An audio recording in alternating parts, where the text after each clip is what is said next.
ណាកម្មវិធីArtemis 2 Artemis ទី2បាទបេសកកម្ម Artemis ទី2បាទគឺជាបេសកកម្មក្នុងការបង្ហោះយានហ្នឹងគឺទៅប្រច័ណ្ឌបងប្អូនណាជួយដោះស្រាយរឿងប្រេងសិនទៅនៅតែបង្ហោះទៅណាទៅពួករបល់នេះគេបង្ហោះអញ្ចឹងណាបាទភពលោកកំពុងវេទនាប្រេងថ្លៃចង្វាប់ហ្នឹងហើយមើលឲ្យបំពល់បរិស្ថានមានតតិចអីវាមើលហ្នឹងហើយអញ្ចឹងអូគេផុសគេហោះម្សិលមិញហោះហ្នឹងហើយបាទទៅនេះត្រូវព្រឹកនេះបាទថ្ងៃនេះថ្ងៃពហុនៅស្រុកយើងត្រូវថ្ងៃពុធនៅសហរដ្ឋអាមេរិកយើងដើរលឿនជាងបាទយើងដើរលឿនជាងណាប្រិយមិត្តយើងបាទអញ្ចឹងនៅថ្ងៃពុធយើងចាស់ជាងពួកអរ៉ុបនិយាយលេងបងប្អូននិយាយប្រិយមិត្តយើងបាទមួយចាស់ហ្នឹងដោយសារស្រុកយើងក្តៅហ៎ប្រិយមិត្តក្តៅកម្ដៅអីហ្នឹងវាប្រឈមដែរណាតែពួកហ្នឹងស្លាប់ច្រើនដោយសារកាំងបេះដូងដោយសារហូបពួកអស់ហ្នឹងច្រើនណាបងប្អូនត្រែនអីប្រិយមិត្តណាអញ្ចឹងរឿងប្រេងជារឿងប្រេងសំខាន់អ្នកវិទ្យាសាស្ត្រអ្នករុករកក៏គេនៅតែបន្តរុករកអញ្ចឹងទៅណាប្រិយមិត្តយើងបាទអញ្ចឹងសម្រាប់បេសកកម្មមួយនេះគឺបានន័យថាធ្វើឡើងនៅថ្ងៃពុធនេះបាទទៅថ្ងៃពុធនៅសហរដ្ឋអាមេរិកណាប្រិមិត្តយើងបាទហើយគឺការបង្ហោះហ្នឹងគឺចេញពី Florida បាទនៅទីក្រុងនៅរដ្ឋ Florida ហើយជាបេសកកម្មរបស់គេនេះគឺប្រើពេល10ថ្ងៃប្រិមិត្តណាបេសកកម្មគេហ្នឹងណាបងប្អូនអូគេទៅ10ថ្ងៃគេចុះមកវិញ10ថ្ងៃហើយគេមកវិញព្រោះថាគាត់ទៅហោះឡើងទៅហ្នឹងគឺចាយពេលអស់ប្រហែលម៉ោងបាត់ទៅហើយងំតែទៅដល់ណាដែរអញ្ចឹងបាទគៀកដែរព្រោះថាគេអត់ចោះចន់ហ្នឹងឯងបងបានថាគេហោះទៅហើយពាត់ជុំវិញប្រច័ណ្ឌហើយមកវិញបាទទៅឃើញប្រច័ណ្ឌមិនទៅបាទហ្នឹងឯងចឹងមិនថាតែហើយឃើញគេថតមកហ្នឹងដូចលក្ខណៈថាភពមួយដែលវាមានលហលហេវវាសម្បូរទៅដោយ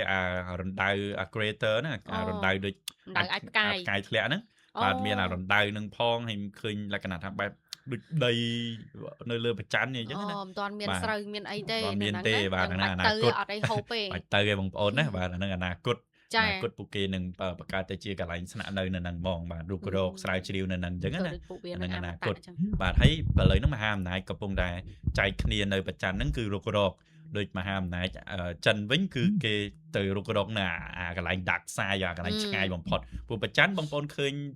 មុខបែរមុខមកផែនដីហ្នឹងដដែលទេតែមុខព្រោះថាប្រច័ណ្ឌវាអត់វិលទៅណាទេផែនដីយើងជាអ្នកវិលទេអញ្ចឹងប្រច័ណ្ឌហ្នឹងគឺខាងភ្លឺគឺយើងឃើញតែខាងភ្លឺទេប៉ុន្តែខាងល្ងិតនៅតែល្ងិតដែរយើងមើលឃើញទេអញ្ចឹងអ្នកវិទ្យាសាស្ត្រចិនគេទៅរុករកកន្លែងល្ងិតបាទដោយសារកន្លែងភ្លឺនឹងមានគេរុករកហើយហើយទៀតដល់ពេលវាហៅភពនឹងឃើញវាចែកគ្នាត្រូវគេចែកគ្នាត្រូវឆ្លោះគ្នាទៀតបងប្អូនបាទនិយាយទៅមនុស្សយើងគឺអញ្ចឹងបងប្អូនគឺថាចង្រៃលើលោកមានអីជាងមនុស្សតែពង្រីកវាទីអំណាចហើយគឺវាមានការប៉ះទង្គិចហើយប្រិមិត្តណាអូឥណ្ឌាមួយទៀតចាំមើលមិនទៅវាយគ្នានៅលើបាទកូរ៉េជើងគឹមចង្អ៊ុនចារុស្ស៊ីទៀតសារពួកខ្លាំងឲ្យគាត់ទៅអស់ទៅម៉ានប្រទេសដែលមហាចតាក្រក់ហ្នឹងទៅអស់ទៅទុកពួកយើងល្អបានហ្នឹងចាបញ្ជូនប្រទេសបាបទៅមួយទៀតល្អអូអាហ្នឹងមួយទៀតអាហ្នឹងបាច់ទុកទេចានៅក្បែរវាទេបងប្អូនណាបាទនៅក្បែរវាអត់ចម្រើនណាហើយវាទៅហើយពួកខ្ញុំក៏មិនចង់បានដីវាទៅឲ្យភូមាឲ្យឡាវអីយកទៅពួកខ្ញុំសុំតែប៉ុណ្្នឹងរបស់ពួកខ្ញុំទេណាកម្ពុជាយើងត្រូវការប៉ុណ្្នឹងទេណាបាទអាហ្នឹងបើយកប្រទេសបាបទៅបានណាបងប្អូនបាទហ្នឹងហើយតែធ្វើម៉េចមិនអាចទេតែយើងមានតែយើងរស់នៅជាមួយវាគិតទៅកុំឲ្យ stress ណាបងប្អូនអូខេអញ្ចឹងបេសកកម្មហ្នឹងប្រើពេល10ថ្ងៃប្រិមិត្តណាហើយមានគ្រូហ្នឹងមានអវកាសយានិកហ្នឹងចំនួន4នាក់ទី1 commander អ្នកបញ្ជាការហ្នឹងគឺលោក Reed Wiseman ហើយអ្នកទី2អ្នក pilot អ្នកបើកហ្នឹងគឺ Victor Glover ហើយស្ត្រីម្នាក់ដំបូងគេដែលបានរួមដំណើរនៅក្នុងបេសកកម្មនេះគឺអ្នកស្រី Christina Koch បាទជាអ្នក specialize ហ្មងបាទនិយាយទៅអ្នកជំនាញផ្នែកបេសកកម្មហ្នឹងហ្មងបាទជាស្ត្រីមែនប៉ុន្តែជំនាញបងប្អូនណាអាហ្នឹងគឺថយណាខ្លាចនេះចោលកូនចោលប្តីអីថយព្រោះថាមុននឹងហោះហ្នឹងណាបងអ្នកអវកាសយានិកហ្នឹងគឺ train មុនឡើង78ម៉ោងមុននឹងឡើងទៅដោយសារគេ train ហ្នឹងគឺធ្វើម៉េចកាត់បន្ថយហានិភ័យព្រោះបងប្អូនឃើញហើយរ៉ុកកែតនេះគឺកម្លាំងវាខ្លាំងណាស់ខ្លាំងណាស់បងប្អូនមើលពេលនេះផ្សែងងឹតមេឃដីរ៉ុកកែតហ្នឹងគឺគេបេសកកម្មហ្នឹងគេចង់បង្ហាញពីសមត្ថភាពរ៉ុកកែតគេហ្នឹងបងប្អូននិយាយឲ្យចំទៅបេសកកម្មហ្នឹងព្រោះដើម្បីទៅរុករកភពឆ្ងាយបានបាទគឺត្រូវការកម្លាំងរ៉ុកកែតនឹងវាខ្លាំងអញ្ចឹងបើគាត់អាចផលិតរ៉ុកកែតដែលគាត់ហោះចេញទៅពាត់ជុំវិញផែនដីប្រហែលជុំហើយហោះទៅកាន់ប្រច័ណ្ឌហើយពាត់ជុំវិញប្រច័ណ្ឌត្រឡប់មកវិញបានទៀតហ្នឹងហើយរ៉ុកកែតនឹងខ្លាំងហើយកម្លាំងថាមពលវាខ្លាំងហើយ ចឹងនឹងគឺបេសកកម្មនឹងគឺអញ្ចឹងគឺមិនមែនគ្រាន់តែទៅអើតប្រច័ណ្ឌហើយប៉ុណ្្នឹងឯងគឺគេចង់សាក់លបងអាកម្លាំងរកកែតគេទៀតបាទកម្លាំងរកកែតវាអែរើកន្លែងណាមួយទៅស្លាប់បាទបាត់បង់ជីវិតពលីចឹងទៅបងប្អូនព្រោះមានអ្នកដែលបាត់បង់ជីវិតដោយសារហេតុការណ៍នឹងដូចគ្នាព្រោះពេលវាហោះទៅអែរើអីមួយទៅវាផ្ទុះចឹងណាបងប្អូនអញ្ចឹងគឺវាអស់កដាផ្លូវចឹងអស់កដាផ្លូវចឹងទៅអស់ធម្មពលឬក៏អែរើទៅផ្ទុះហ្មងវាលេចធ្លាយអីណាមួយចឹងទៅវាចាប់ផ្ដើមផ្ទុះចឹងទៅបថុយណាបថុយក៏ប៉ុន្តែមានលុយហើយក៏រស់ស្រួលមិនរស់ដែរចឹងបានថាណាបនិបត្តិក៏ប៉ុន្តែគឺពួកគេព្យាយាមដោះស្រាយបញ្ហានិងកាត់បន្ថយហានិភ័យ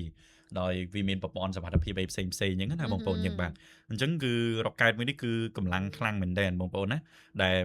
ជារ៉ុកកែតមួយយ៉ាងដែលមានកម្លាំងហ្នឹងគឺនិយាយពីអាកម្លាំងរុញវាអា thrust វាហ្នឹងគឺ9លានផោន9លានផោនវាជាង10លានគីឡូក្រាមវាបែកទៅគីឡូក្រាម10លានគីឡូក្រាមកម្លាំងរុញវាកម្លាំងរុញវានោះអាភ្លើងហ្នឹងបងប្អូនភ្លើងពីក្រោម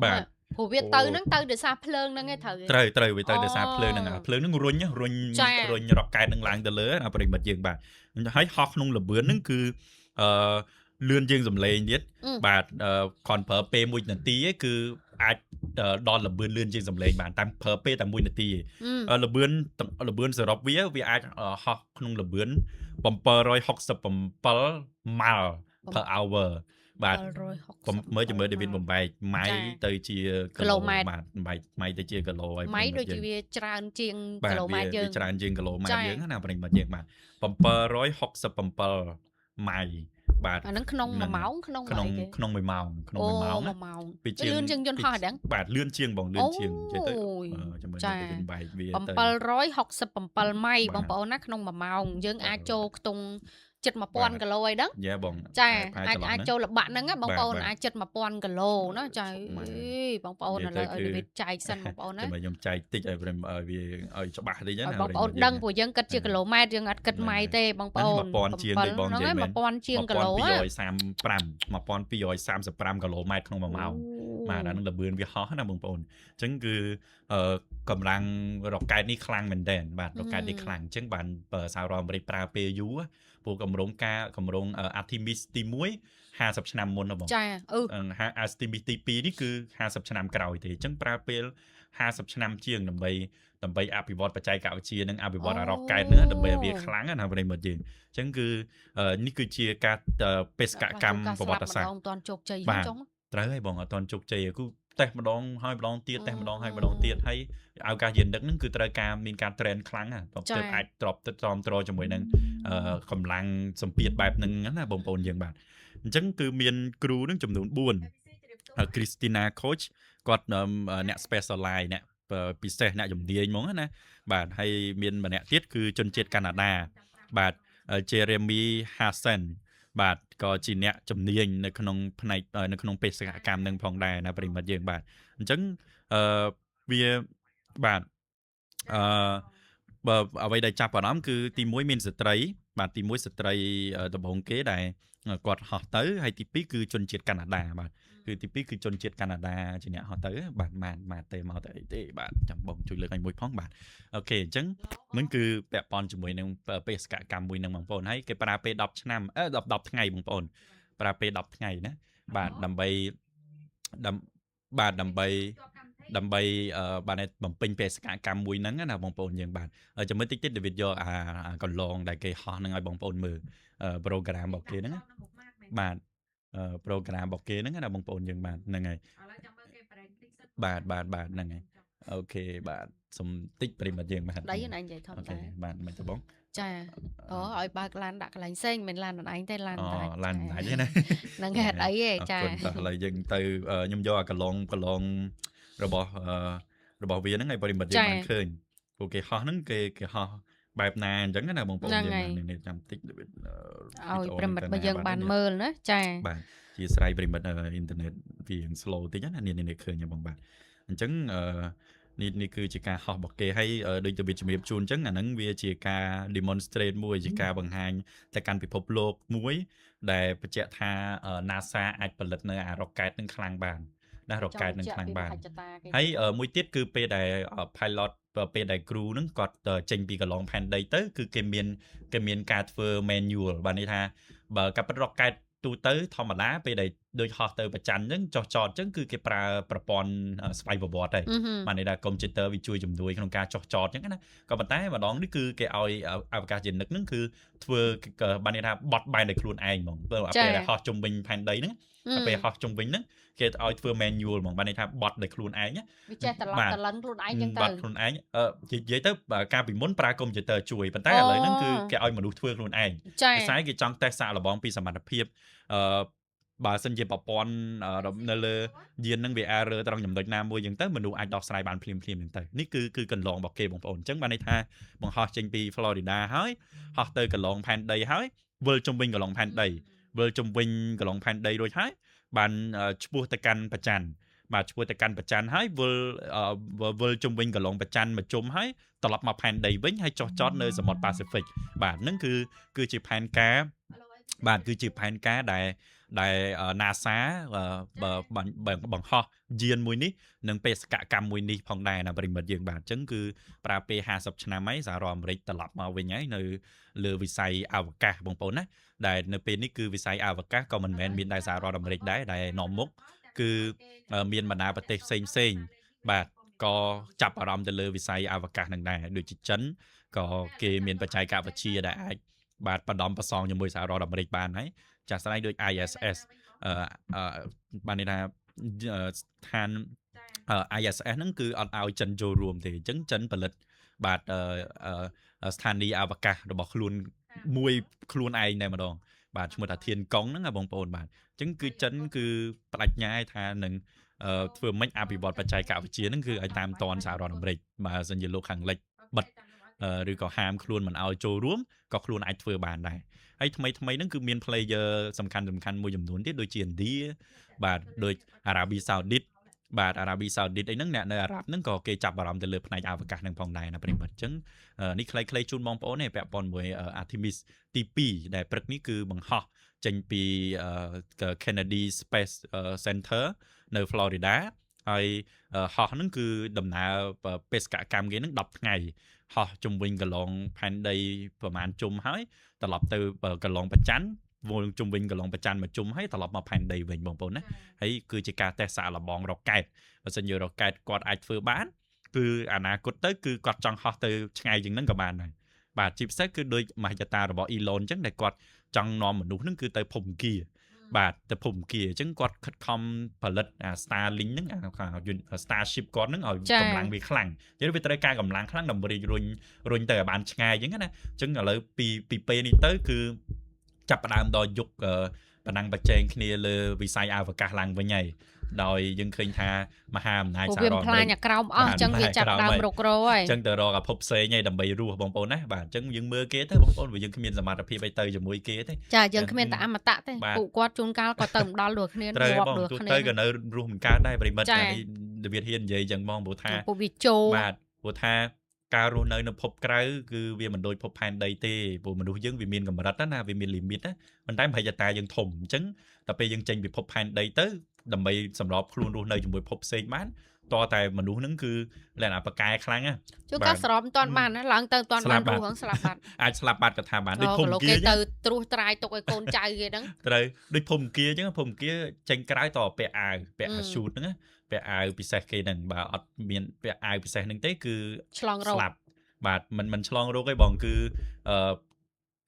ប្រឈមមួយជាតិវិទ្យុសកម្មដោយសារនៅភពអង្គារវាអត់មានលំនាញផែនដីទេវាអត់មានដែនម៉ាញ៉េទិកផែនដីយើងមានដែនម៉ាញ៉េទិកនៅប៉ូលទាំងពីរហ្នឹងអញ្ចឹងដែនម៉ាញ៉េទិកហ្នឹងវាជួយទប់ព្យុះព្រះអាទិត្យ